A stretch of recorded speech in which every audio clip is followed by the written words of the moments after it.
Hello, welcome to Do It Yourself channel. Today I will show you how to turn off high contrast font in Samsung Galaxy Z Fold5. As you can see, now our high contrast font is turned on.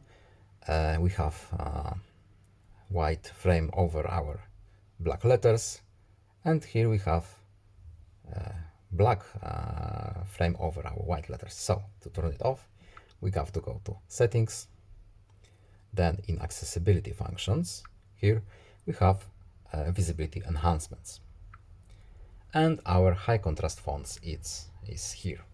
To turn it off, we simply uncheck this little box and you can see the difference. Now our white letters are white and our black letters are solid black. I hope this video was helpful to you. Please leave a like and subscribe. Have a nice day and see you in the next video. Goodbye.